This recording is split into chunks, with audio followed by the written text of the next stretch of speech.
tal amigos? ¿Cómo están? Bienvenidos a una tarde más de teatro, una tarde zona donde vamos a hablar del mundo teatral queretano y hoy tenemos una sorpresa maravillosa. ¿Qué tal, Poncho? ¿Cómo estás? Muy bien, Mau, pues aquí emocionado, otro programa más, saludando a todos nuestros amigos de nuevo. Un placer estar con ustedes hoy lunes. Y hoy, como siempre, en este bello programa tenemos una mágica presencia que es de nuestro señor director, que va a hablar acerca de las noticias del mundo teatral en Querétaro. Querido P, ¿cómo estás? Muy bien, Mau. Señor director, ¿todo bien? Poncho, ¿cómo Muy estás? bien, muy bien. ¿Todos bien? Todo es excelente. Muchas gracias a todos por los que nos están ahorita viendo. Estamos transmitiendo en vivo en Facebook. Ahí es donde nos van a poder encontrar. Si quieren dejarnos algún comentario, los alcanzaremos a leer al aire. ¿De acuerdo? Muy bien. Y bueno, para comenzar, les tengo una súper noticia. Cuenta, ¿cómo va? He dicho en repetidas ocasiones como muchos amigos me dicen que luego no van al teatro porque se les hace que es algo caro. Bueno, les tengo una súper noticia. Esta es una gran oportunidad que no se pueden perder. La Secretaría de Cultura Municipal tiene un programa que se llama Vive tu Alameda, en donde se presentan estas obras de teatro de entrada libre. Recordemos que no es lo mismo gratis que entrada libre, son de entrada libre y se presentan en el Parque La Alameda Hidalgo. Este 21 de junio, que me parece que es domingo, ¿Ok? ¿qué obra creen que se presenta de entrada libre en la Alameda? El Jay Totol. No, bueno, wow, súper. wow. Obra de la que ya hemos hablado, de nuestro amigo Jorge Smite, de la Gaviota Teatro. Así que es una oportunidad que no se pueden perder, entrada libre, lleven a toda la familia. Esto se estrenó en abril, recuerdo, muy cercano al Día del Niño. Recuerdo que yo haber ido a ver esta obra y le agradecí mucho a Jorge porque le dije, hace muchos años que no llevaba a mi niño interior al teatro y hoy lo traje. Fue una cosa maravillosa. Entonces no se pueden perder este domingo 21 de junio, el Jay Totol, a las 3 de la tarde en la Alameda Hidalgo. Y seguimos con los estrenos, porque hay varios estrenos, fíjense que hay varios estrenos esta semana. ¿Qué tenemos esta Bastante semana? interesante. También en la Gaviota Teatro se presenta La Principita, dirección de Neti Rabdani, espero haberlo pronunciado bien. Esta es una obra que anda de gira por toda la República Mexicana y está dirigida a infancias.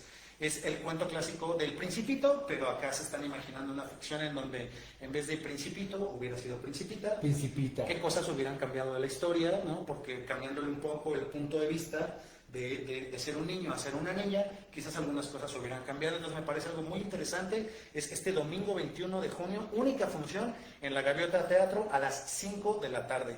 Así es que ya saben, ahí está esa recomendación. Domingo en La Gaviota Teatro. Siguiente estreno de la semana. La compañía Inquieta Compañía presenta Lo que queda de nosotros, pero esta vez se van a presentar en el Hangar 001, este espacio, este foro escénico de la UAC, que está ahí en el antiguo aeropuerto. Así es que ya saben, va a estar 4 únicas funciones, 19, 20, 26 y 27 de junio, estrenando este 19. Ahí en Hangar 001 presenta Inquieta Compañía, Lo que queda de nosotros. Siguiente estreno. Ibris Teatro presenta en la Mirruña Teatro los monólogos del estómago enamorado, pero en versión Pride, porque pues estamos en el mes de junio, estamos en el mes del orgullo, y presentan esto que son varios monólogos que hablan acerca de historias de amor y desamor, pero ahora enfocado muy totalmente en el tema A la comunidad. para la comunidad gay, es de la comunidad para la comunidad. Vale mucho la pena que vayan a verlo. Es única función, únicas 2 funciones, sábado 27 de junio y repite la siguiente semana, el 27 de junio, para que estén pendientes y vayan a la Mirruña Teatro. Siguiente estreno de la semana.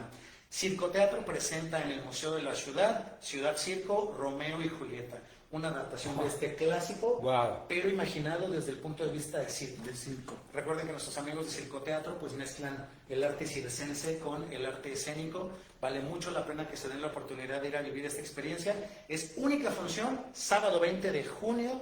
Hay 2 funciones, 6 de la tarde y 8 de la noche, en el Museo de la Ciudad, en el Foro Escénico. Así es que vale bastante la pena que se den la oportunidad de ir a vivir esta reimaginación de Romeo y Julieta, pero en circo. En circo. Interesante suena esto, ¿no? Bastante, qué rico. Y nuestros amigos de Teatro al Escenario estrenan esta comedia que se llama El Hombre Perfecto Sí Existe. Recuerden que nuestros amigos de Teatro al Escenario se encuentran ahí en Jardines de la Hacienda, en Escolásticas 405. Vale la pena que vayan tomando sus consideraciones para que vayan.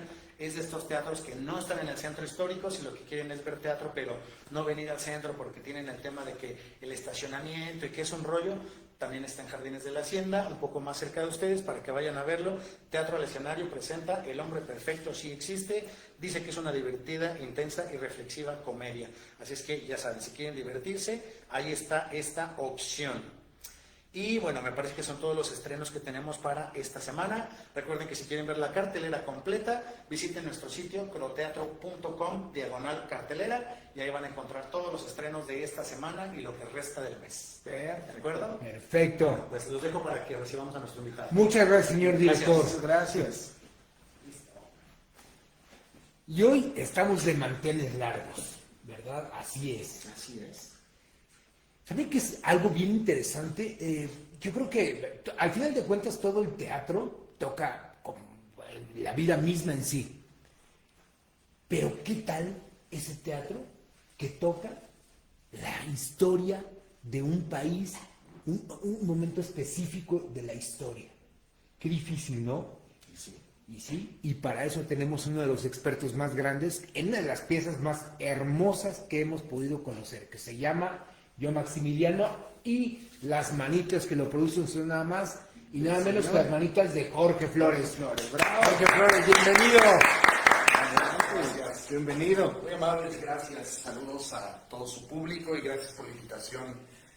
Con todo gusto estamos por aquí. Muchas gracias.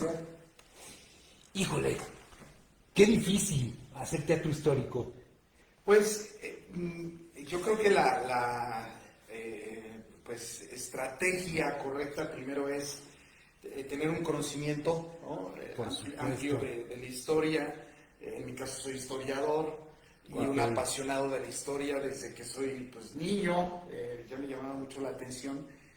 Y también el poder conjugar, ¿no? Tanto el teatro en este caso, las disciplinas artísticas, que es en este caso el teatro, con la historia, para poder, ¿no? Contarle a la gente pues, diferentes pasajes de la historia. Yo siempre he dicho que hay que dar la dosis perfecta de historia a la gente. Por lo regular las obras de teatro que hacemos duran 1 hora y media máximo, 1 hora 10, pero consideramos que esa es, ¿no? La dosis perfecta, menos es más. Entonces, sentir una pasión por la historia, hacer la investigación, hacer el trabajo con el elenco artístico. Nosotros siempre que presentamos una obra de teatro, nos preparamos. Las 2 primeras semanas no son propiamente de ensayos, sino de, como yo le digo, la introducción a la historia, donde le platico a las actrices y a los actores pues, los personajes que van a representar, incluso datos poco conocidos, detalles. Por ejemplo, hago un hincapié en Maximiliano. Maximiliano no podía cerrar bien la boca. Tenía un problema, un tema con el mentón. Próstata, ¿no? Pues no podía. Entonces, si ustedes ven fotos de él, siempre tiene ligeramente la boca abierta. Entonces yo le decía al actor, si tú puedes lograr, ¿no? que permanecer así, puedas copiar ese detalle, pues eso es genial. Y lo hizo de tal manera que una persona del público que evidentemente sabía la historia dijo, no manches, es a propósito, lo está haciendo o sin querer, ¿no? O está aquí el espíritu de Maximiliano. Sí, lo poseyó. Se lo marcamos, dijo, no, pues genial, porque pues, sí, el emperador no podía cerrar la boca. De hecho, cuando ya está muerto y le toman una foto, pues, se le salen todos los dientes de una manera bárbara, pero sí es buscar, recrear la historia con cuidado. Por ejemplo, el personaje de José Ortiz de Domínguez, que también recreamos en la obra de Los Insurgentes. Aquí es representar a Josefa cuando está viejita, bueno, viejita entre comillas, y la Josefa de 1810. Y el público siempre imagina, por los billetes, monedas, dibujos, que Josefa ya era una mujer adulta, madura en 1810. Josefa tenía 30 y poco, ¿no? 4 años, 32 años en 1810. Así Entonces es. era una chavita, ¿no? La misma Carlota, Abigail Miranda, quien representa ahorita a Carlota, híjole, estamos para nosotros pues contentos del trabajo que hemos hecho con ella en caracterización. Primero, Abigail tiene la misma edad que Carlota. Ok. Su cara es muy parecida a Carlota. Wow. Y la estatura, miden casi lo mismo. Carlota, por la investigación que hicimos, medía unos 54 metros de estatura. Entonces estaba bajita de estatura y bueno, pues ya la verá el público a esta excelente actriz Abigail Miranda, que le enviamos un cordial saludo. Ok. Y es que qué genial poder transmitirlo de una manera que aparte el público lo reciba. Pero bueno, a eso vamos a llegar en un momentito más. Claro. Pero ahora la historia que me interesa es la de el señor Flores, el director, Claro, Jorge claro. Flores. ¿Cómo llegas? ¿Cómo descubre un niño que la historia sí le agrada? Claro. No, perdón, porque sobre todo, híjole, yo recuerdo, a mí me llevabas en el colegio, me decías historia y decía madre, bueno, o sea, en ese momento empezaba el bostezo. Ajá. Claro. Bueno, Bueno, a mí sí me encanta. gracias por la pregunta. Bueno, primero, mi trayectoria, tengo ahorita 23 años dirigiendo Ok. ya profesionalmente, formalmente. Te ves más joven. Gracias. Aunque yo empecé, digo, la primera vez que yo me involucré con las artes fue porque hice un cortometraje. Un amigo mío de la preparatoria me prestó una cámara padrísima. Y 16, 17 años yo tenía cuando hice mi primer cortometraje sobre Porfirio Díaz. Ok. Entonces yo le dije a un amigo, a ver, vente y tú vas a ser Porfirio. Y bueno, traíamos a jóvenes, adolescentes jóvenes. Y posteriormente me pongo a escribir la obra de lo que sería después Los Insurgentes. Yo la escribí a los 16 años. Wow. Y con un conjunto de amigos la presentamos en la Ciudad de México. Pero esta historia se volvió maravillosa, porque la presentamos en el 96, 97, 98, 99, y llega un momento en que yo me cambio a Querétaro, aquí a Santiago, porque yo ya venía desde los 6 años, o sea, Ok. yo soy más queretano que capitalino, porque mi abuelo vivía aquí en la calle de Valvanera, aquí cerca, unas cuadras, entonces veníamos a visitarlo.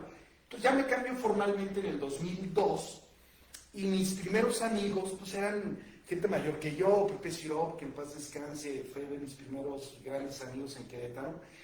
Y un día estábamos platicando, me acuerdo, en Plaza de Armas. Le digo, oye, Pepe, esa es la casa de la corregidora. Ya ven que en Plaza de Armas hay unos cafés. Ajá. La casa de la corregidora. Ahí han hecho una obra de teatro sobre José Ortiz de Domínguez.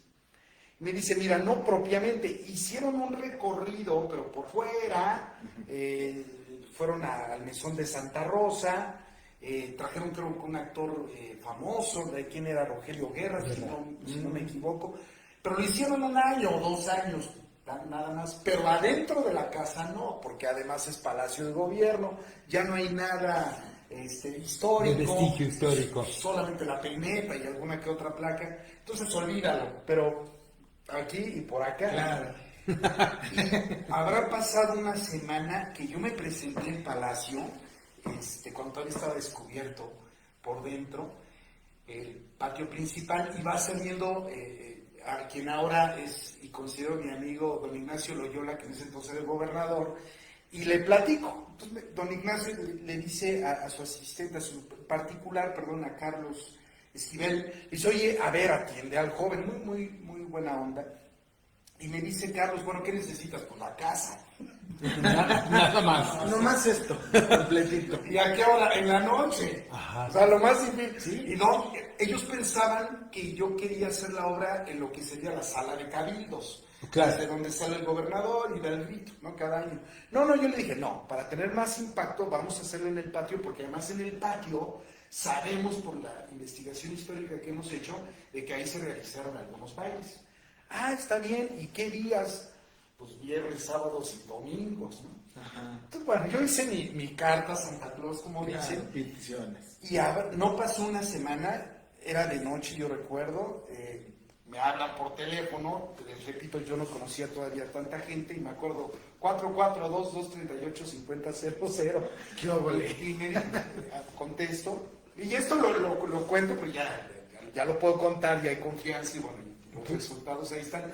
Y en el particular del gobernador, me dice, oye, habla el secretario del gobernador, y en relación a tu solicitud, que busca enseñar la historia de José Ortiz de Domínguez de parte del gobernador, cuentas con el apoyo del gobierno del estado. No, imagínense, o sea, yo estaba, pues que no me la creía. Claro. me hacen llegar después ya mi oficio con respuesta, y desde ese entonces llevamos 23 años. Wow. Ya presentando la obra, la que titulé Los Insurgentes. Habíamos pensado en otros títulos, pero Los Insurgentes porque engloba a todas las mujeres y hombres que participaron en la conspiración. Y aquí hago un paréntesis. Hace 2 semanas, mi maestro, el historiador doctor José Martín Hurtado Gálvez, él publicó un libro en el 2016 sobre todas las mujeres y hombres que participaron en la conspiración. Okay. Siempre creemos, y yo me incluyo, yo también lo creía, que era Josefa, Ignacio Allende, Hidalgo, el corregidor, Ignacio Pérez, los hermanos González, Lorenzo de la Parra, unos más, tan. La verdad es que había 196 personas más. De esas 196 personas, 25 eran mujeres. ¿Okay?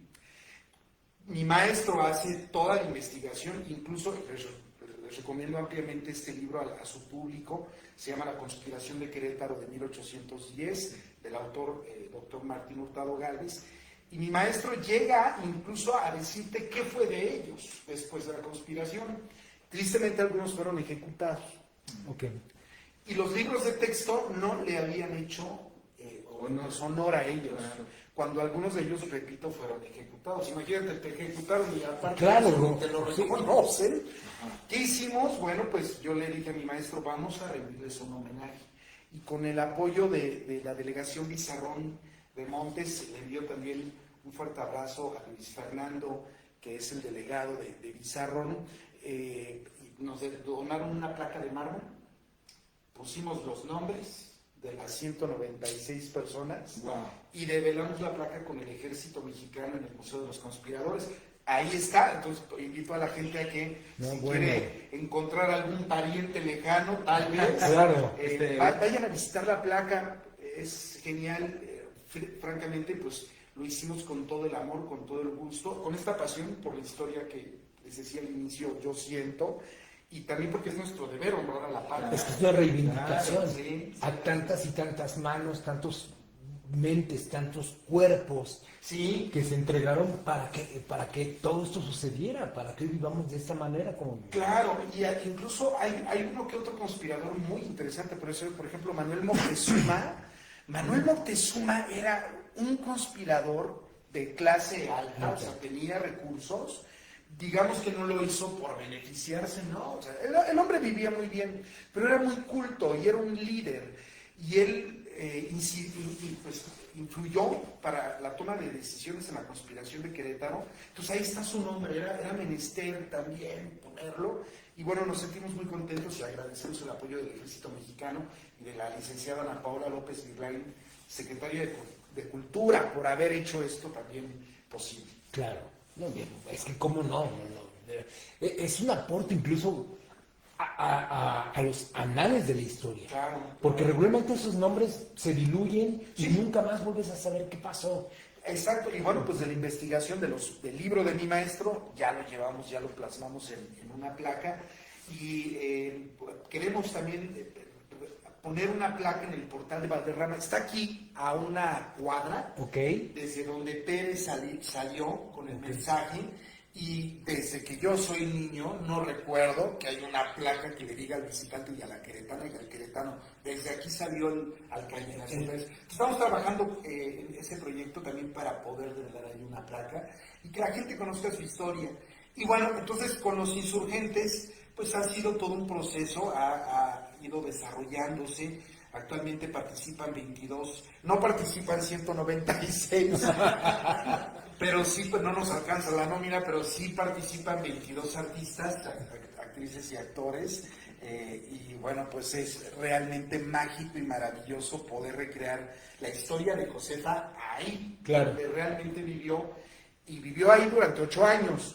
Porque de pronto hay turistas que creen que ahí nació, ahí vivió y ahí murió. No, vivió solamente ahí 8 años, pero de tantos años que llevamos en la casa, 23 años, ya la conocemos muy bien, ya identificamos, hemos pensado, hemos reflexionado, que incluso cómo era en ese tiempo. Evidentemente había muchas flores, muchas macetas en el patio, había una fuente en el patio que movieron y ahora está en el patio lateral, lo que sería la cárcel. Sabemos que la casa estaba pintada de color como azul cielo, un tono muy clarito, y que los árboles que había en la plaza no estaban donde ahora los vemos, sino estaban pegados a la casa. Y la casa estaba dibujada. Entonces, ¿qué hicimos? A través ahora del Festival Querétaro Histórico el año pasado, dije, ¿cómo vincular a los niños con la historia? Pues con Playmobil. Yo jugué con Playmobil de niño. Bueno, no puedo decir que son mis juguetes favoritos. O sea, yo tengo mi colección, claro. Y yo cuando era niño, ahora respondo también cómo es que me involucré en esto, pero yo los empecé a caracterizar de diferentes personajes de la historia. Y ahí se quedaron. Yo me acuerdo que tenía el Pípila y que hice la alhóndiga de granaditas. Bueno, padrísimo. La hice de cartón y se me incendió la puerta y mi madre, ¿qué estás haciendo? Y pero mucho muñeco se quemó, ¿no? Recordé esa infancia, voy con Playmobil, pido su apoyo, y también si nos ven les envío un cordial saludo. Voy allá a Insurgente Sur, Insurgente Centro, donde tienen sus oficinas, y les platico, a ver, queremos hacer una exposición que se llama Querétaro en la Historia, donde podamos vincular a los niños con sus juguetes y que los conozcan, porque bueno, ahora ya hay más competencia, ya hay más juguetes, pero estos juguetes son muy didácticos. Jorge cuenta con nosotros, y una vez que tenemos su apoyo y podemos usar también, claro, su logo, nos dimos a la tarea de recrear 5 dioramas sobre la historia de Querétaro, que fueron la batalla del Sangremal entre indígenas y españoles, claro. La construcción del acueducto. Ese diorama fue queridísimo por la gente. En un mes y 10 días, poquito duró la exposición. Recibimos un oficio que ahí lo tengo de Antonio Arel, que es el director del museo, le envío también un saludo, y nos dice: Jorge, la exposición rompió récords en el museo. Nunca ninguna exposición había recibido los visitantes que tuvo. ¿Cuántos recibió? En un mes 10 días, 7,086 personas. ¡Wow! Entonces, bueno, ponemos la construcción del acueducto, fue genial, era pues a proporción del muñeco más o menos de este tamaño, la altura. Hicimos también el fusilamiento de Maximiliano, y bueno, fue un cohete conseguir los carruajes, porque sabemos que Miramón, Mejía y Maximiliano llegaron en carruaje a hacer las campañas. Entonces, como queríamos hacerlo tal cual, pues vamos a conseguirlos, y bueno, finalmente los conseguimos, los pintamos de negro, como sabemos que eran, y se colocaron en el diorama. El siguiente diorama fue la Casa de la Corregidora. Entonces, pues el gobierno del estado me conoce por los insurgentes y me dicen, bueno, ¿y ahora qué locura? Le digo, pues vamos a hacer la Casa de la Corregidora a proporción del Playmobil. De hecho, al gobernador le encantó la idea, porque nos vio midiendo y dijo, ¿qué están haciendo? Y la casa es enorme, pues si un muñeco es de este tamaño, claro. Hicimos la casa y la hicimos como era en 1810. Fue algo mágico porque grabamos el interior, el patio, a través de un celular, y parecería como si realmente estuvieras entrando al Palacio del Gobierno. Wow. O sea, se veía muy poco la diferencia, ¿no? Si lo veías de rápido, tú creerías que era una persona entrando. Le dibujamos los escudos de España, que haría la bandera de España, la bandera de la Nueva España, y el quinto diorama fue el Teatro de la República. Originalmente íbamos a hacer el edificio, claro, pero no tenía sentido porque la ceremonia pues fue adentro. Lo que hicimos fue hacer el escenario con sus columnas, algunos palcos, y poner a los constituyentes jurando. Entonces, bueno, pues contentos de también poder sumar al conocimiento de la historia de los niños a través de esta exposición. Ya viene de nuevo, esa es una noticia. Híjole, sí, amigos, es algo que no pueden perderse. Sí. No podemos perdernos. Se va a inaugurar, agradezco también al municipio de Corregidora, se va a inaugurar en julio en el Museo Ambanica. Okay. Saludo también a su director Mauricio. Entonces, en julio le estaremos inaugurando, los esperamos, vamos a tener sorpresas para los niños. Wow. Y si podemos también, a través de ustedes, si nos lo permiten, algunos regalos en ese sentido para su público. Claro, sería maravilloso.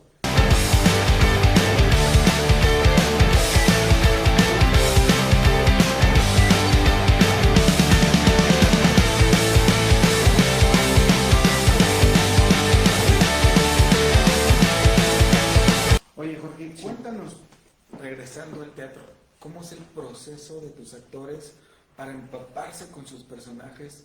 Claro. ¿Cómo es el proceso de los vestuarios? Ay, gracias, sí. Bueno, Cuando nosotros comenzamos en el 96, por supuesto que eran disfraces, pues yo no tenía los recursos para tener vestuario de época y tampoco tenía los conocimientos. Y una vez que empiezo a estudiar historia y luego tengo de maestros Ángela Moyano, que en paz descanse, bueno, mi queridísima maestra, a Martín Hurtado Gálvez, a Paulina Latapía aquí en la Universidad Autónoma de Querétaro,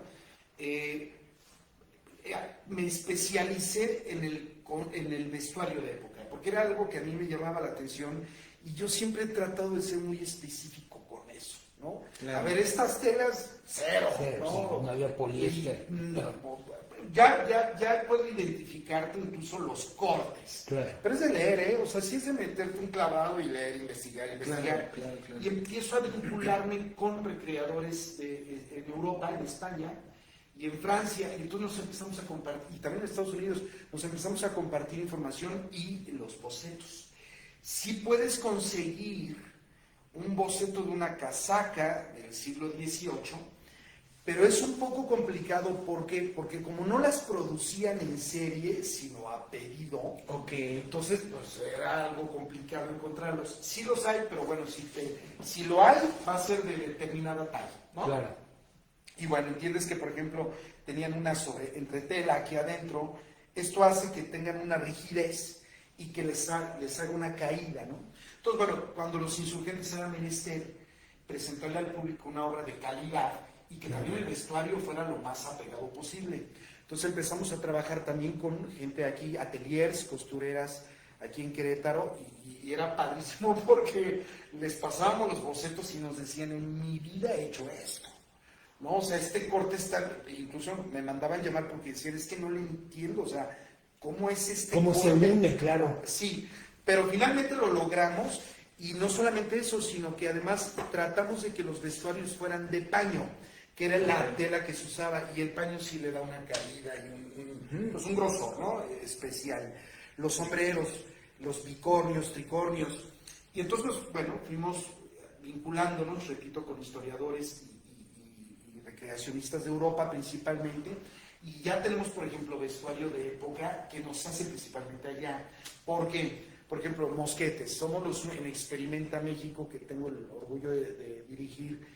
Somos los únicos en Querétaro que tenemos mosquetes de avancarga, son brown bess, y nuestro miedo era que no pasaran la aduana, pero el proveedor nos pasa un como escrito, donde ya está registrado y nos dice, no te preocupes, ¿no? Entonces estábamos así pues va, el ejército va a decir, ¿qué es esto, no?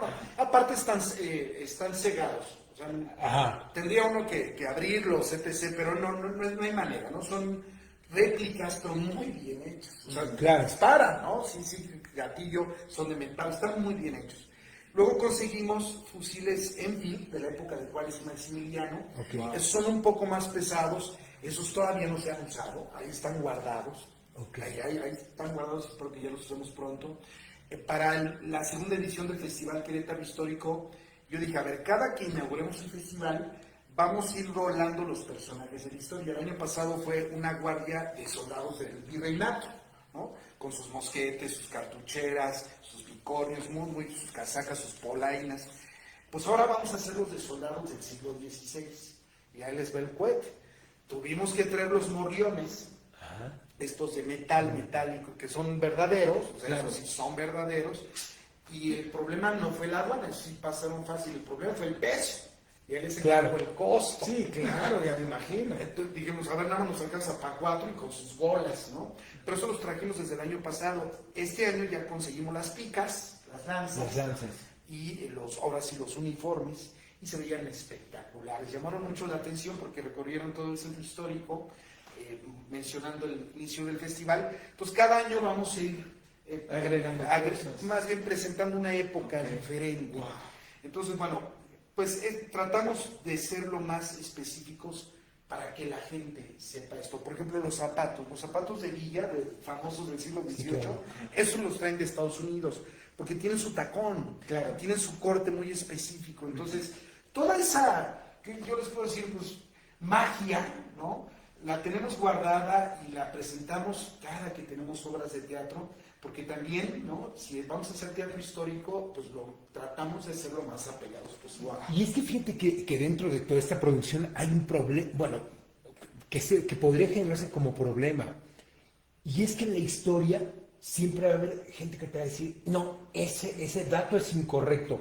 ¿Cómo caes en saber cuál es el dato correcto? Porque siempre aparece gente que te dice, no, es que nosotros tenemos los datos verdaderos sobre la historia. Claro, sí nos ha pasado, pero por lo regular los guiones, para curarnos en salud, Claro. todos los guiones, por ejemplo, de los insurgentes, Yo Maximiliano, La prisión del Libertador, que es sobre los últimos momentos de vida de Cura Hidalgo, Claro. sobre su juicio, esa es la obra más ruda que tenemos. Sí, es sumamente ruda, fuerte. Y El Laurel de Victoria. El Laurel de Victoria es la última obra que escribí el año pasado y que ya vio la luz este año, ya se estrenó. Y esta es sobre la creación de la bandera, el plan de Iguala y cómo Iturbide logra unir a todos para firmar el acta de independencia. Todas las obras siempre tienen bibliografía y fuentes. Claro. Entonces, si alguien nos dice, oye, es que no, el rojo es la sangre derramada y no es la unión. Pues Aquí dice. Aquí está, ¿no? O sea, tal vez ese historiador al que estamos referenciando esté equivocado o no lo sé, pero sí tenemos fuentes. Y eso es lo que nos distingue en Querétaro, que todas nuestras obras siempre tienen fuentes. Y es que creo que al final de la historia, un verdadero historiador te va a expresar, jamás expresaría, yo tengo la verdad absoluta, bajo lo que yo encontré, esto es el vestigio histórico. Claro. y el relato como tal sucede. O puedes decirlo, sí, es correcto, o puedes decir, todo parece indicar. Por supuesto. Sí, porque es que es demasiado arriesgado, ¿no? Sí, no. Hay gente que, por ejemplo, veo que dice, yo voy a escribir la verdadera historia de... No. Maestro, ¿ya estabas ahí o qué onda? Exacto, y tienes toda la razón, no, nadie te puede decir que yo te digo la verdad. Sí, ¿no? Lo que sí nosotros decimos es que lo que te vamos a contar está fundamentado. Por ¿no? supuesto. Y es muy cercano a lo que ocurrió. Por supuesto. Repito, no solamente en el vestuario, sino también en los textos. Por ejemplo, hacemos una recopilación epistolar en Yo Maximiliano de las cartas de Maximiliano.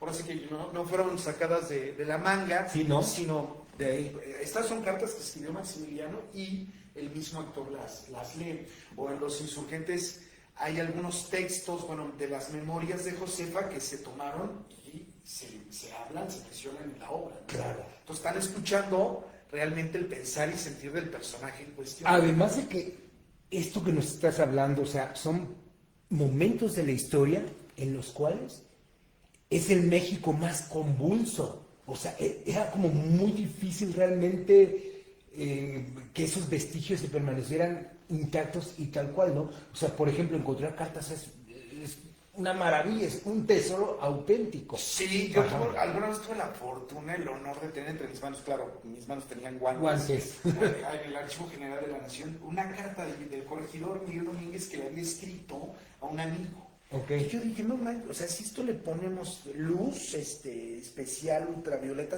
Las huellas. van a estar las huellas, ¿no?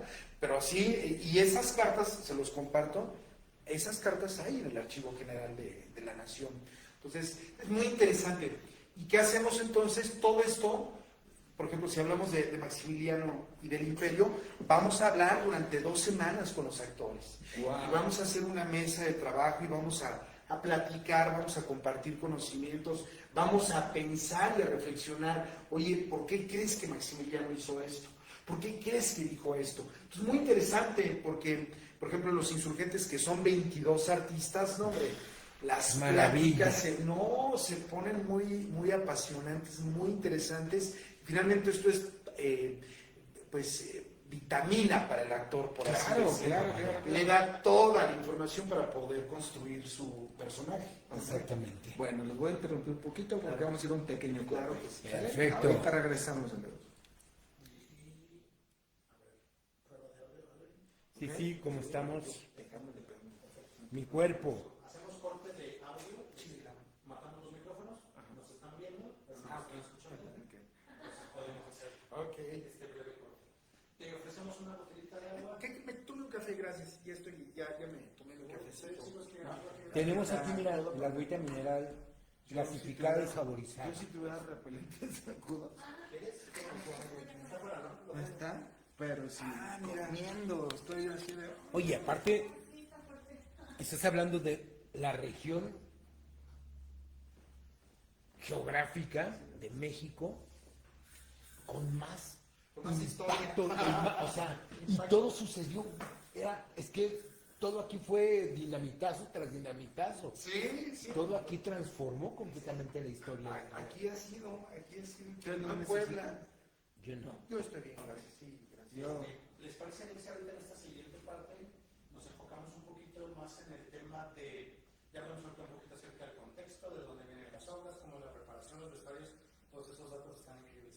Ahorita si les parece nos enfocamos un poquito ya más a lo que es la temporada de este año, Okay. las funciones, cuándo son. Algo que me gustaría que le preguntaran a Jorge al aire es cómo logró que se presentara en el convento de la Cruz, porque eso es algo inédito. Claro. Inédito. Claro. Además de las cosas que el mismo convento prepara, que son cosas siempre con temas religiosos, Sí. algo histórico no se había presentado que yo sepa. Entonces, eso es algo que quisiéramos saber. Claro que sí. Y también lo que te comentaba, si quieres al aire dar algún regalo, alguna promoción, para que te contacten directamente al programa, lo vas a dar y todo para que te llamen. Ahora, este programa, mañana en la mañana, lo vamos a editar y subiremos a YouTube una versión editada. Ok. Entonces ya subiremos. Pero ahorita hay gente que nos está en vivo. O sea, sí está en vivo ahorita. Sí. Ok, claro. Dice Carmen, está muy mal el audio. Pues sí, porque ahorita nos Ahorita está lo escuchando. mandamos, Bueno, ¿estamos listos para regresar? ¿Continuamos? qué interesante todo lo que está contando. Claro. Gracias. Y alguna pregunta también del público, claro. Claro, si alguna pregunta le surge. Vamos a regresar, permítame, subimos ahora sí. Regresamos. Gracias. Bueno, querido público, si alguna pregunta les surge, alguna duda, alguna curiosidad, pues es el momento de preguntar. Estamos con el experto. Para hacerlo. Aprovechemos. Que por cierto quiero agregar en relación al vestuario que como se queda a veces por temporadas guardado cuando no estamos nosotros presentando, decidimos ponerlo en renta en apoyo también a los demás compañeros y compañías de teatro. Entonces, si de pronto buscan, oye, necesito un vestuario del siglo XVI, o necesito un vestido tipo imperio neoclásico, o necesito una levita del siglo XIX, kepis, cascos, espadas, picas, lanzas, zapatos, polainas, con todo gusto pueden contactarnos a través de la página, se llama Taller Épico con K, y ahí van a ver, de hecho, todo lo que tenemos en renta, con todo gusto, y algunas cosas en venta. Entonces, adelante, lo pongo a su disposición. Pues vamos llegando al punto medular. Claro. Yo Maximiliano. ¿Desde qué fuerte el título? Porque estás hablando de una versión histórica de alguien que o todo el mundo detesta o todo el mundo está a favor. Ajá. Y realmente escribir Yo Maximiliano, ¿cómo nace esta pieza? Bueno, Yo Maximiliano es un honor también. Yo llevaba 10 años, casi, sí, un poquito, 12 años con los insurgentes, cuando me invitan, por parte de Secretaría de Cultura, por cierto, me dicen, oye, pues si ya escribiste esta obra de José Ortiz de Domínguez, ¿por qué no haces una de Maximiliano? Y les dije, a ver, con todo gusto, ya había hecho yo un tiempo atrás un borrador que estaba más encaminado hacia Miguel Miramón, que para mí es un personaje de la historia que admiro, por varias razones, pero les dije, con todo gusto, pero con una condición: la historia no es un cuento de Disney, y yo haría muy mal en contarla de esa manera. Claro. A lo que voy es que ni Benito es el bueno de la historia, ni Maximiliano es el villano, ni Benito es el villano, Maximiliano es el bueno. Eran seres humanos con defectos y virtudes, luces y sombras, y así hay que tratar. Y con ideales, que eso no te vuelve ni bueno ni malo. Sí, eran pues seres humanos que tenían sus pasiones, sus gustos. Entonces yo les dije, yo así la voy a... Y de hecho me dijeron, bueno, si nos puedes compartir el guión una vez que lo tengas, pues, para verlo, ¿no? Claro. Y yo escribí Yo Maximiliano en 3 semanas. Estaba muy inspirado, a veces me iba a un cafecito aquí en el centro, qué mejor que en el centro, ¿no? Entre la historia, mi cafecito, mi laptop, y yo recuerdo que cuando la terminé, dije, a ver, ¿cómo le pongo? En la obra, el emperador, el actor que representa al emperador, va a leer algunos decretos. Maximiliano decretó una gran cantidad de leyes. Algunos por él y algunos con la influencia de Carlota. Carlota siempre fue como la gran asesora de Maximiliano. Y todos sus decretos siempre comenzaban con Yo Maximiliano primero. Entonces dije, ya, ahí está el nombre. Ahí está el título, claro. Y lo primero que hice puntualmente, religiosamente, fue presentarle el guión a mi maestra, Ángela Moyano. Mi maestra escribió 17 libros, trabajó con el gobierno de Estados Unidos. Busquen en Google Ángela Moyano, destacada historiadora que se especializó en la guerra de Texas, en la guerra de México, Estados Unidos y en el Segundo Imperio. Entonces, lo primero que le dije es, a ver, léelo, ¿no? Y me citó días después, me dijo, vente a tomar un café en mi casa y vamos a hablar, ¿no? Y yo me acuerdo que me dijo, nadie te puede decir de lo que justamente hablabas hace rato, que lo que dice ahí está mal, o está equivocado, porque todo está fundamentado, ¿no? Claro. Y es que hay algunos puntos pues que no son benéficos para Juárez, ¿no? Claro. Y que lo hizo, y ni modo, o sea, hay que contarlas, aquí están todas las cartas, Claro. y habrá gente que le moleste y habrá gente que lo aplaude, pero cada quien, al final de la función, cada quien reflexionará. Nosotros no buscamos incidir, que cada quien interprete, ¿no? En base a lo que se cuenta y se basó la obra teatral. Entonces, bueno, una vez que ya me dijo, adelante, ¿no? De mi parte tienes mi aval. Genial, el aval de la doctora Ángela Moyano. Ya se lo comparto también a la gente de Secretaría de Cultura y me dicen adelante. Entonces, la presentamos en el 2015, en junio, en la capilla del Cerro de las Fue la Campanas. primera presentación, fue donde nació Yo Maximiliano. Y aquí entre nos les comparto que sí, hicimos una especie de meditación, el elenco. Tengo ahí algunas fotos donde estábamos en círculo, porque Maximiliano, Miramón y Mejía, lo último que vieron de este mundo fue ahí. No adentro de la capilla, no estaba, pero me refiero a que ahí murieron. En ese piso, en ese suelo. Pues más bien en ese lugar, ¿no? En ese En lugar. ese espacio, sí. Y cuando murieron violentamente. Claro. Entonces lo que hicimos fue, con todo respeto a ustedes, vamos a presentar esta obra, ¿no? No es farsa, no es de burla, vamos a presentarla con todo respeto. Y me acuerdo que al final de la función yo les dije, solo imaginen que a Maximiliano, Miramón y Mejía les hubieran dicho, oye, porque ellos se fueron con la idea de que se iban al basurero de la historia. Habían sido menospreciados, vilipendiados injustamente. Por ejemplo, a Miramón le achacan mucho, ¿cómo es posible que el presidente de México, Miramón fue presidente, el más joven, Más joven. se unió después a Napoleón? Bueno, la otra vez vi un comentario en Facebook que digo, hay que leer y hay que investigar para formular. La ignorancia es atrevida. Y fíjate, dijo, es que Miramón se unió a las tropas francesas. No. Miramón salió de México cuando se gana la guerra de reforma por parte de Juárez, los liberales que tenían el apoyo de Estados Unidos. Entonces Miramón se va a Europa, se exilia. Allá lo nombran como embajador del imperio en Prusia, ¿sí? Lo que era Alemania. Miramón regresa a México vía La Habana hasta que el ejército expedicionario francés se salió. Por eso él argumenta en el Teatro de la República, yo no presté servicio a ningún ejército extranjero. Y además hay que recordar que Miramón fue de los pocos mexicanos, o creo que el único, o de los 3, que fueron mandados llamar por Napoleón III, que en aquel entonces era el emperador más poderoso del mundo. Y en el Palacio de Saint-Claude, Napoleón le dijo, pongo una parte del ejército francés a tu mando, porque Napoleón sabía que Miramón era uno de los mejores militares de su tiempo. Estratega, sí. Y se negó. Entonces digamos que el gobierno napoleónico Sí, pues lo vetó. lo vetó. Entonces hay que investigar, ¿no? Entonces, bueno, una vez que ya teníamos esta información, presentamos Yo Maximiliano, yo le dije a la gente, se fueron con esa idea de que iban al basurero de la historia, pero imaginémonos que alguien les hubiera dicho antes de ser ejecutados, 5 minutos antes, 150 años después, aquí va a haber una obra de teatro en memoria Hablando de ti. de ustedes. Y tu nombre va. ¿Qué hubieran pensado?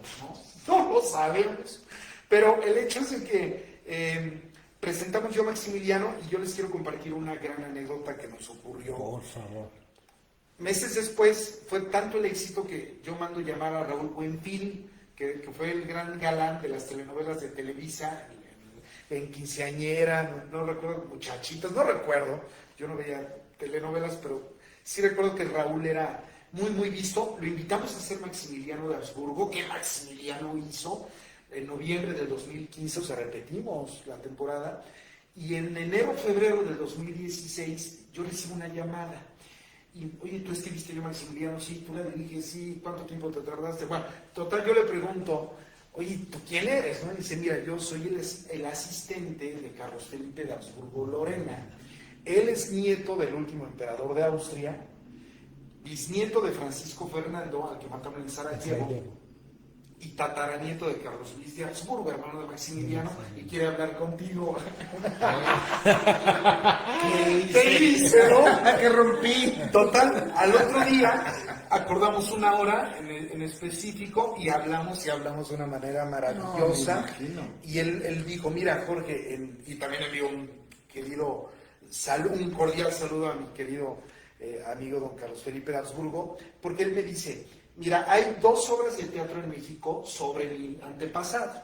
Una es Imperio, que se presenta en el Castillo Chapultepec, sí, y la otra es Corona de Sombras, que es como de libre uso, ¿no? Hay compañías teatrales que han presentado esta obra de Rodolfo Usigli.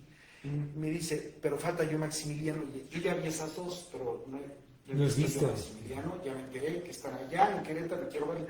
Vino, yo aproveché y le dije, oiga, ¿por qué no aprovechamos su visita y nos da una conferencia? Claro. Y una conferencia llamada Maximiliano Íntimo, teníamos fila fuera del Museo de la Restauración donde fue la conferencia. Hubo gente que ya no pudo entrar porque había demasiada, y qué mejor que un Habsburgo te hable de Maximiliano. Y él nos ha compartido unas anécdotas maravillosas. Al parecer va a venir en agosto, septiembre a Querétaro puntualmente a través de Marco, les estaremos informando porque viene también a repetir, a dar conferencia, entonces les estaremos informando. Y él también menciona ante la prensa, los medios de comunicación, que él a título personal también daba su aval para Yo Maximiliano. Y luego tenemos el aval de la Academia Nacional de Historia. Entonces, al tener pues todos estos apoyos, la obra empezó a ser aclamada, reconocida, dura 1 hora 10 minutos, o sea, no más, son 7 artistas en escena, y entonces se ha presentado, eso sí lo decimos con orgullo, que es la única obra de Maximiliano que se ha presentado en los 4 lugares que tienen que ver con Maximiliano. Eso te voy a preguntar, ¿dónde se ha presentado? Capilla del Cerro de las Campanas, Capuchinas, Museo de la Restauración, donde estuvo prisionero. Teatro de la República, tuvimos ahí 2 funciones maravillosas, y ahora el convento, donde fue su cuartel. Y donde la presentamos en lo que era el comedor antiguo de los frailes, debajo de la celda, ahí se está presentando la obra. Entonces lo que hacemos es que a la gente que está yendo, y saludo a toda la gente que nos ha hablado, gracias, hay mucha respuesta del público. Lo primero, siempre queremos dar más, un plus, claro, desde Experimenta México. Entonces, lo que primero hacemos es un recorrido interno por los túneles y pasillos. Les vamos contando lo que vivió Maximiliano en el convento, les señalamos dónde está la celda y ya entramos a la obra.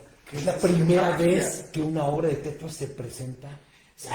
Y agradecemos pues el apoyo de los frailes franciscanos, de Fray Maximino, por todo el apoyo que nos ha otorgado, porque ellos también coincidieron en que hay que contar la historia de México, no con un cuento de Disney, sino bien fundamentada, con una investigación poderosa, y contarla a la gente. Entonces, pues muchas gracias por ese apoyo y gracias al público también por seguir. Dinos la verdad, ¿les haces manita de puerco o por qué te dicen que sí? Oye, pues yo, mira, ahora sí que como dicen, tu trabajo habla por ti. Claro. Por supuesto, claro. es que ver, o sea, me lo estás contando y digo, tengo que estar ahí, o sea, Sí, tengo que ver esa Señor, pieza. te llevas Kleenex. Vamos, claro.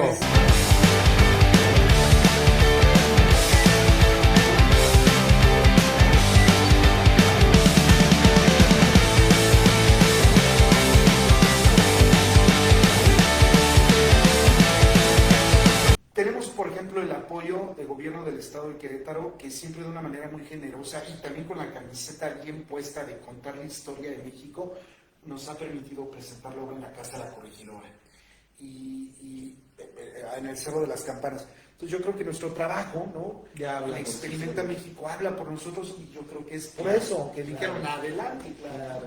Recuerda al público cuál es esta temporada, a dónde tienen que llegar. Claro, Por tienen que favor. hablar. Sí, es una temporada corta, ya regresaremos, pero por lo pronto este 2026 ya estuvimos 12, 13, 19, que esta función coincide con la muerte, bueno, cuando murió Maximiliano, el 19 de junio, este próximo viernes, Wow. el 20, sábado 20, 26, viernes 27 de junio, y vamos a tener una función en jueves, que es el 2 de julio y viernes 3 de julio. Entonces la temporada termina el 3 de julio. Ok. Y la función es 8 de la noche y le repito a su público, hay que estar 7:35 Ok. para arrancar 7:40 en este recorrido nocturno por el convento y llegar. Y que es algo que no se pueden perder, o sea, realmente es la joya ¿Qué más? sobre la joya. Gracias. Sí, wow. Para la gente que nos encanta la historia, esto es maravilloso. Y a la que no les encanta, les va a fascinar. Enamórense, claro. Dense claro. la oportunidad de tener esta experiencia, ¿no? Y es que yo creo que estás haciendo una labor maravillosa porque cómo enamoras a la gente de la historia y es simple y sencillamente mostrando al humano, no esta figura casi de un superhéroe que es intocable y que me aleja más de la historia que acercarme. Claro. Entonces, ¿qué pasa? Cuando muestras al ser de carne y hueso que vivió, que no es definitivamente una historia de cuento de hadas, sino que es el hombre o la mujer que vivía, que erraba, Claro. que acertaba, pero que estaba vivo, Claro. latente. De hecho, uno de los fundamentos pedagógicos de la obra, de las obras que hacemos en Experimenta México, es de la enseñanza situada de la pedagoga Frida Díaz Barriga, que ya habla de que el aprendizaje en un espacio, por ejemplo, que tiene que ver con el contenido que le estás mostrando, si tiene una relación tanto mejor, ¿no? Entonces, más significativo y más claro. poderoso. Entonces, si estamos contando la historia de la conspiración de Querétaro, donde realmente ocurrió, la experiencia es más simbólica, más poderosa, más recordable. Si te estamos contando yo, Maximiliano, en el convento de capuchinas donde fue cuartel y celda de Maximiliano, pues también la experiencia se vuelve doblemente poderosa, estás en el lugar de los hechos. Pues tenemos muy en cuenta este fundamento pedagógico, esta base que nos impulsa, ¿no? A ver, hay tanta historia en Querétaro que hay que enseñarla, y si podemos estar en el lugar de los hechos, que finalmente estos lugares son del público, hay que hacer y hay que apropiarnos de estos espacios para generar más cultura, más historia, más civilidad, ¿no? Claro. A ver, Mau, ¿tú qué traes ojitos? Porfa, pues léenos los comentarios porque están muy. Déjame decirte que la gente, bueno, es maravillosa. Eliot Mendoza, interesante programa. Carmen Flores, Carmelita de mi corazón, saludos. Gerardo Morales, mi hermano, te mando un saludo también. Ajá, Adán Pichardo, qué interesante todo lo que está contando su invitado. Cuando vemos una obra que no nos imaginamos los trámites, los permisos, el dinero, etcétera, para presentar la obra, muchas felicidades.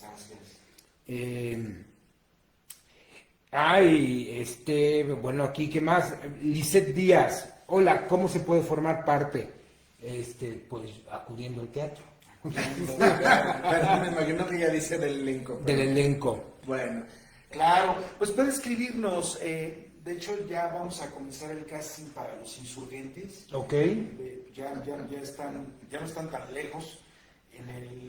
La vamos a presentar en septiembre, como cada año, ya es tradición de Querétaro. Que nos escriba a Experimenta México, Ok. ya sea por Facebook o bien experimentamex@gmail.com. Y Perfecto. que nos envíe su información y con gusto la consideramos. Oye, ¿y dónde reservan para ir a ver Yo Maximiliano? Claro, les comparto el número, es 442-329-4204 vía WhatsApp, para que ahí les compartamos toda la información. 442-329-4204. Perfecto. Y ahora vamos a sacarte un poquito a ti. Todo este bagaje de cultura que te da el estudiar la historia, sí te puede llevar a que adoptes a un personaje de la historia. ¿Cuál sería tu favorito o al que sientes más cercano? Fíjate que hay dos de ellos que los admiro porque fueron coherentes. ¿Ok? Fíjate, o trataron de ser lo más coherentes posible y por su coherencia se murieron. Y uno de ellos es Ignacio Allende. ¿Ok? Yo cuando descubro a Ignacio Allende, falta más información, más libros sobre él, parecería que los hay, pero no hay tantos. Ignacio Allende fue el mero responsable de que la conspiración comenzara en Querétaro. Él tenía un escrúpulo de conciencia. El rey Fernando VII estaba prisionero por Napoleón, ¿no acuerdas, no? Lo hace prisionero y se lo lleva a Bayona. Allende decía, yo le juré lealtad al rey Fernando VII de la familia Borbón, el problema es que ya no hay rey. O sea, en su lugar está sentado el hermano de Napoleón, José Bonaparte. Pero además de eso hay algo que influye en Allende poderosamente, y es que Primo de Verdad, Francisco Primo de Verdad y Ramos, un diputado que nació en México, dice, ante el virrey y ante toda la gente, de hecho el virrey estaba llorando cuando se enteran de que Napoleón aprendió al rey Fernando, ¿qué vamos a hacer, no? Y este diputado dijo, a ver, señor virrey, compañero, señor arzobispo, la República de Indios, los militares, estaban todas las corporaciones. La Constitución española dice claramente que si el rey falta por enfermedad, muerte u otra circunstancia, la soberanía, o sea, el poder regresa al pueblo, provisionalmente. Entonces tenemos el derecho jurídico, eso es bien importante, el derecho jurídico de formar un gobierno provisional. Todos sabemos que Primo de Verdad nos dice los libros de historia que se suicidó. Se suicidó. Que de pronto él lo vieron ahorcado. Ahorcado. No sé cómo le hizo, pero que él se ahorcó. Esta idea de que la soberanía debe de regresar al pueblo en la ausencia del rey, en las calles, en el común denominador, o sea, en la gente, en el pueblo llano, eso fue una nueva idea que sembró Primo de Verdad. Allende la retomó. Y dijo, tenemos el derecho jurídico de formar un gobierno. Entonces Allende empieza a invitar a gente a estar de acuerdo en formar este nuevo gobierno. Y cuando llega a Querétaro invita al corregidor. Y el corregidor estará de acuerdo con él y le dirá, con todo gusto lo apoyo, pero con una condición. En este país, en esta tierra, o sea, el término país es un término geográfico, no político, y hay gente que lo confunde. En este territorio no ha habido una guerra civil desde hace 3 siglos. Si usted me asegura que no habrá derramamiento de sangre, cuente conmigo. Claro que sí. Bueno, ¿y cómo nos vamos a reunir? Y crean una academia literaria, no tertulia. Para los que nos están escuchando, ese es erróneo. O sea, una tertulia es igual a fiesta. Todos hacían tertulias. No, los conspiradores de Querétaro crearon una academia con una formalidad tal que tenían un presidente, un secretario, un tesorero, un vocal, y tenían un nombre, apatistas, no zapatistas, apatistas. ¿Por qué se hicieron llamar así? Porque según ellos eran apáticos a la política, ¿no? Entonces se van a reunir con el pretexto de una academia literaria, donde van a estar 196 personas siguiendo a los líderes, y nos costó 10 años, o sea, ni siquiera cuando iniciamos Los Insurgentes sabíamos este dato. Y llegó como regalo 10 años después, la contraseña que tenían. Descubrimos que su contraseña era venimos recorriendo el mundo. Si tú tocabas la puerta, ¿no? Se reunían en 12 casas. Y acabamos de sacar un nuevo recorrido turístico que se llama las Casas de la Conspiración de Querétaro. Entonces te decimos, casas que ya pasas y por aquí te das una idea, ahí se conspiró. Entonces, ellos se reunían en 12 casas y tú tenías que decir esto. Si tú no lo decías, no pasaba. Que aparte, o sea, algo se debe unir con la gran logia masónica, porque en algún momento esa fue su contraseña. Fíjate, estaba enfrente, de hecho, Ajá, la logia, la logia. porque ahora son 2 restaurantes muy famosos en Plaza de Armas, Ajá. ahí, Ok. ¿no? Y entonces, bueno, pues se reunían, ¿no? Claro. Y así, entonces Ignacio Allende es uno de mis personajes favoritos, muere por coherencia, porque le juró lealtad al cura, cuando el cura pues no era un militar de carrera, y pues el cura se lo llevó entre las patas, porque ya cuando Allende finalmente le quita el mando ya era demasiado tarde, y Allende fue fusilado a los 41 años de edad. Previamente muere su hijo Indalecio enfrente de él. Qué dolor. Ya, de hecho ya no quería vivir. Ya. Ujú. Y el otro es Miguel Miramón, porque Miguel Miramón fue uno de los cadetes, uno de los 200 niños héroes, ¿no? Que peleó en el castillo de Chapultepec. Y de hecho estaban a punto de bayonetearlo, o sea, no sabíamos nada de Miramón ahorita. Y un capitán estadounidense, no lo maten, ¿no? Lo hacen prisionero. Y, bueno. Y después, por causas del destino, es presidente de México. Y después, bueno, tiene su banda de general de división, porque era un general muy joven, y finalmente, pues, general del imperio. Pero él también pudo, aquí cerca, en Paté, Sóstenes Rocha, que era uno de los generales que había rodeado la ciudad a favor de la República, fue compañero de colegio con Miramón. Sóstenes Rocha, que les estoy hablando de que este hombre era uno de los generales más queridos por Benito Juárez. Y Sóstenes Rocha, aquí por donde está un famoso restaurante en la esquina que parece castillo, no sé si puedo decir el nombre, pero San Telmo, por ahí se reúnen. Y Sóstenes Rocha le dice, te ofrecemos el mando del ejército republicano, pásate de nuestro lado. Si lo hubiera aceptado, Miramón hubiera salvado la vida. Y dijo, no, yo le juré lealtad al emperador. Entonces, lo siento, mi estimado Sóstenes, pero yo estoy a favor del imperio. Pero aparte estaba a favor del imperio porque Miramón, como muchos mexicanos, estaban hartos de la República. ¿Por qué? Y esto yo creí también en esta mentira. Hasta que uno ya leyendo investigas y reflexionas. Iturbide firma el Acta de Independencia. México nace como una monarquía en 1821, ¿no? Los Estados Unidos influyen para que deje de ser porque no les conviene un imperio en sus fronteras. Claro. México, de facto, se convierte en república en 1824 hasta 1864. 40 años. En 40 años tuvimos 38 presidentes. No hubo crecimiento económico. Perdimos Texas, Nuevo México, California, Arizona, Utah, Nevada, Wyoming, Colorado, Guatemala, Nicaragua, El Salvador y Costa Rica. ¿No? Entonces, si tú le preguntabas a un queretano de a pie, ¿qué te ha parecido la República? Solamente reflexionen. ¿Qué creen que le hubiera respondido la gente ante esto? Entonces, muchos mexicanos dijeron, basta de la República, creemos que la monarquía pondrá fin a tantas calamidades. Decir que estos mexicanos son traidores me parece muy irresponsable, porque no era que querían entregar México a Francia, a los Estados Unidos, creían simplemente que el sistema monárquico pondría fin a tantos problemas. Recuerden que el emperador representa a todos los partidos, ¿no? Se convierte en una especie de padre. Y además otra cosa importante que la gente no recuerda, tanto Iturbide como Maximiliano eran emperadores constitucionales. Y ojo, porque esto que estás diciendo es la explicación a tanta gente que dice, ¿para qué queremos las figuras monárquicas en el mundo actualmente? Porque son el mediador. Sí, o sea, es decir que arriba de Iturbide o de Maximiliano estaba la Constitución. Sí, por supuesto. Ahora, claro, no es viable la monarquía, pero en aquel entonces, pues era una alternativa. Era manera de dar orden. Y Miramón creía en esa alternativa, ¿no? Miramón era enemigo acérrimo de Estados Unidos. Y de hecho Estados Unidos no le tenían miedo a Maximiliano, al que consideraban un tonto.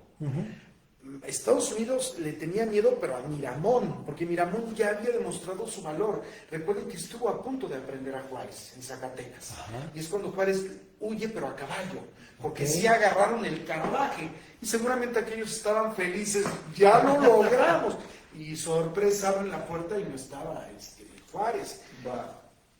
Perdón, no digo que estuvo malo, estuvo bien, simplemente menciono el hecho histórico de que Miramón había demostrado y que incluso tenía, él lo cuenta, que tenía órdenes específicas de Maximiliano. Si agarras a Juárez, no lo fusiles, lo remites a la Ciudad de México y aquí se le hará un proceso. Porque recuerden que Maximiliano era un hombre, era artista, era poeta, era escritor. No, era un hombre muy sensible, leía y leía, le encantaban las flores, descubrir nuevos especímenes naturales. Entonces no era un hombre sangriento. Ajá. Sin embargo, no tenía un gran carácter. La que tenía el carácter era Carlota. Y Carlota incluso llega a aprender, en 3 años y medio tenía su maestro Nahuatlaco, que era Faustino Galicia Chimalpopoca. Carlota tenía su maestro de náhuatl. Claro. Empezó a hablar un poco de ñañú, ¿no? Otomí, bueno, ahora que le dicen otomí, pero una mujer sumamente culta que a los 26 años de edad pierde la razón, porque, bueno, ella ya desde niña presentaba algunos síntomas de esquizofrenia, locura, que se detonan con tantos problemas que le genera el imperio, y pues la perdimos, ¿no? Ella muere a los 86 años de edad. Ya había muerto Juárez, Porfirio Díaz, Francisco Madero, Venustiano Carranza, Álvaro Obregón, Pancho Villa, y Carlota seguía viva. Y recuerden que nos dicen que lo último que dirá es: ojalá se nos recuerde con tristeza a Maximiliano y a mí, pero sin odio. Y es un personaje maravilloso. Hace poco estamos en un proceso también ahí de hacer una película en favor de ella. De hecho, hace 2 años, estuvimos en rueda de prensa anunciando este proyecto. Nosotros no vamos con una serie, vamos con una película y esperamos que se logre. Así sea. Wow. Oye, pues qué maravilla, el tiempo se nos va volando. Eso es para que vean que la cultura es súper interesante. Claro.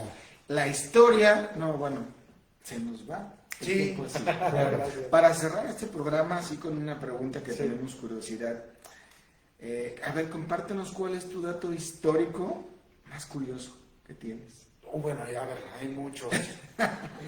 De hecho, a ver, empecé con ese dato, ¿no? De la boca de Maximiliano.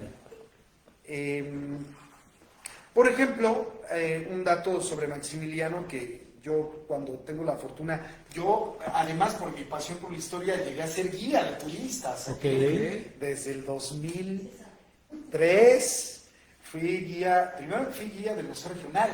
Y fue maravilloso para mí. Ahí estuve casi 2 años. Luego tuve la fortuna de irme a vivir a la Confederación Helvética. Yo viví en Suiza. Un buen rato. Maravilloso, ¿no? Y regreso a Querétaro. Y de pronto, el gobierno del estado, si tiene algún invitado, me convocan con todo gusto. Cuento esto porque cuando yo doy una visita guiada, siempre me detengo en el templo de Santiago Apóstol, ahí en Próspero C. Vega, porque los primeros hijos de Josefa Ortiz y Miguel Domínguez, los primeros 4, nacen en la Ciudad de México. De hecho, su primer hijo fue una niña llamada María Ignacia Policarpia Domínguez Ortiz, que ella después tendrá una especie de romance con Ignacio Allende. Un dato curioso que también pues es de leer y de leer y de leer. Ignacio Allende tenía la nariz rota, se la había roto en un jaripeo. Qué caray.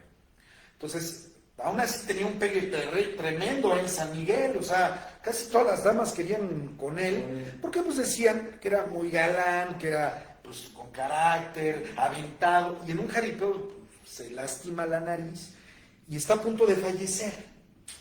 Sobrevive, procrea 2 hijos, una niña llamada Rosa María y a Indalecio. Y finalmente lo casan con una mujer que tiene un nombre padrísimo, María de la Luz Agustina de las Fuentes y Vallejo, ¿no? Bueno, entonces, cuento eso de Allende. De Josefa, bueno, los primeros 4 hijos nacen en la Ciudad de México y los que vienen serán queretanos. Ya serán queretanas y queretanos. Los Estos hijos fueron bautizados en ese templo. Ok. Entonces, cuando pasen por Santiago Apóstol, ahora ya lo saben, ahí bautizaron a los hijos de Josefa. Pero también, ¿por qué me detengo ahí? Maximiliano y Carlota no pudieron tener hijos. No. Y uno de los grandes estrés y preocupación de ambos fue, y nuestro heredero, cuando Maximiliano emprende un viaje por el Bajío en 1865 en abril, pasa por Santiago de Querétaro, y un leñador del pueblo de Huimilpan le ofrece un niño. Le dice, está muy desnutrido y pues necesita que alguien pues, Lo vea cuide. por este bebé hermoso, y Maximiliano rápidamente lo adopta. La prensa de aquí, de hecho la prensa que tenía tendencias medio republicanas, da la noticia y Carlota se entera por el periódico. O sea, que Maximiliano no pudo avisarle, oye, ¿puedo adoptar a este niño? ¿Qué te parece? No, Carlota se entera por el periódico. El hecho es que lo bautizan como José Fernando Carlos Maximiliano, ¿no? Le pone Maximiliano el nombre de sus hermanos, ¿no? Y le pide a una familia queretana que lo cuiden, porque él va a seguir a Dolores, a Guanajuato, ¿no? Va a seguir de viaje y pues no lo pueden traer al bebé, se los encargo. Entonces, ya Maximiliano le escribe a Carlota y le dice, ya Tenemos un bebé. tenemos un bebé, el asunto está solucionado y él será nuestro heredero, será nombrado formalmente heredero al trono y pues en un futuro el tercer emperador de México. Qué curioso que dos extranjeros, en vez de pensar en un niño austriaco o de Bélgica, o no sé, decidieran que un niño ñacñú fuera el tercer emperador, el heredero al trono. Lamentablemente el niño murió, no sobrevivió. Ese niño está sepultado en el templo de Santiago Apóstol. Wow.